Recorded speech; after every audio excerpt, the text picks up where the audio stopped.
is the Director of Public Affairs for Amtrak for 13 Midwest states from North Dakota to Ohio, Michigan to Oklahoma. And Derrick's going to explain some of the success stories that other states have experienced in some expansion that we're pretty envious of in Kansas. Hopefully can help us find a way to get some work done in our state. Thanks, Derrick.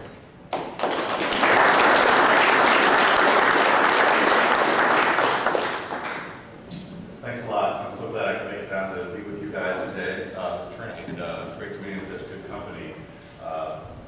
When I come to events like this, one of the things I like to do just really briefly is just give folks who aren't familiar sort of a primer on what we do at Amtrak. I imagine most of you probably know, but sometimes there's some superlatives that I like to make sure that folks realize. Amtrak was created by an act of Congress in 1970 and signed into law by President Nixon to take over the operation of the nation's passenger trains that the private sector found uneconomic to do.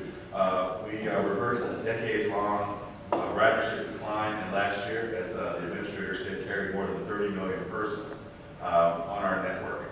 We run 300 daily trains across the system, serving 500 stations in 46 states and 3 Canadian provinces. We generated $2.5 billion in revenue, covering 85% of our operating costs. I know a couple of the speakers before me have talked about how oftentimes we have opposition because folks see passenger trains as a money-losing opposition.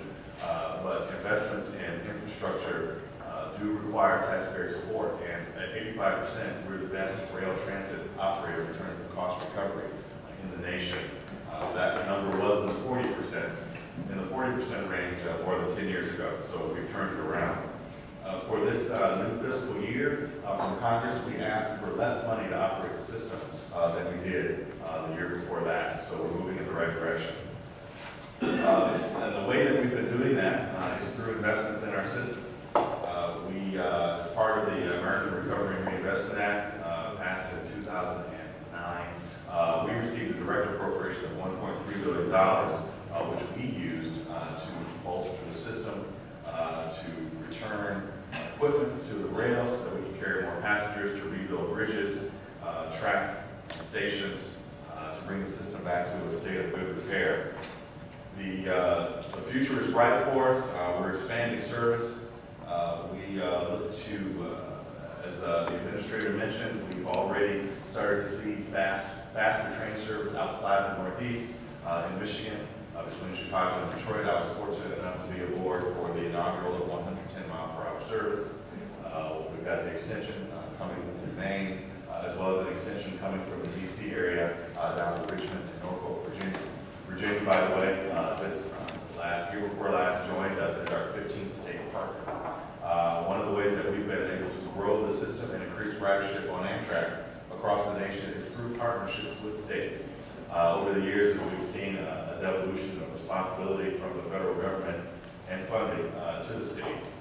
The states have stepped in and partnered with us to provide rail service in corridors around the nation. We talked about the 30 million passengers who rode Amtrak last year. Half of those passengers rode on Amtrak trains that we operate in partnership with state governments. So that partnership is very key, and we want to expand that. And we see that local decision-making and that market-driven decision-making is the way to go in terms of making sure that passenger rail is a relevant player in the transportation mix.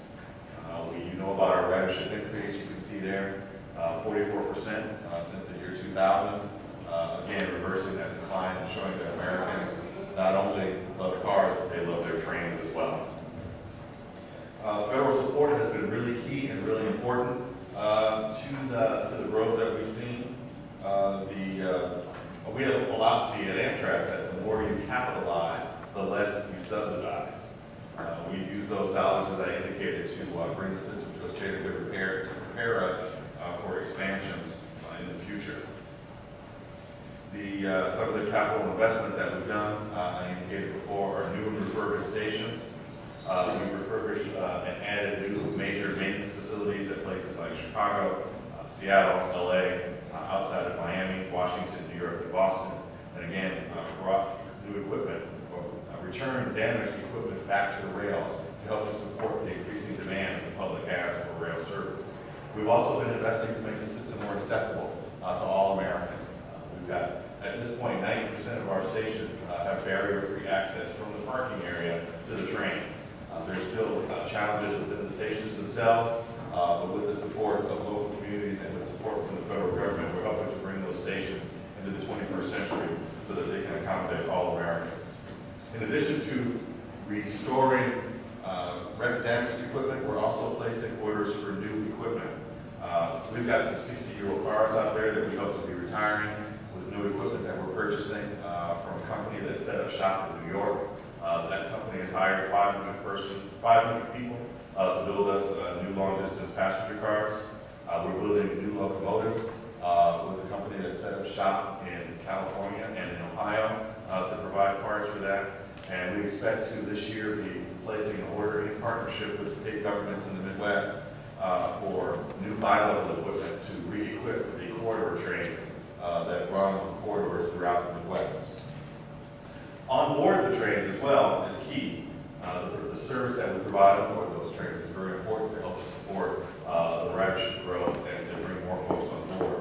Mr. Larson talked about the billable hours. I have had people tell me around the country that when they're on the train, those are billable hours. That's productive time. When they're driving, that's wasted time.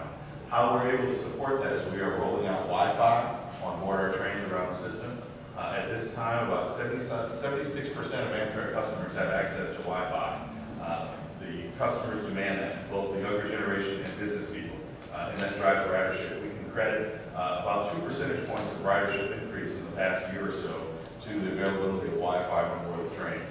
We're also moving to e-ticketing, which dramatically reduces our back office costs and allows us to maximize revenue through better management of inventory on the train. The Midwest Regional Rail System was touched on, a 9-state partnership along with Amtrak to develop an interconnected system of trains connecting the Midwest. The Midwest commercial centers are cultural, medical, and educational centers with frequent, reliable train service. We have to realize that our Midwestern region here is not just competing with other regions in the United States. We're competing globally.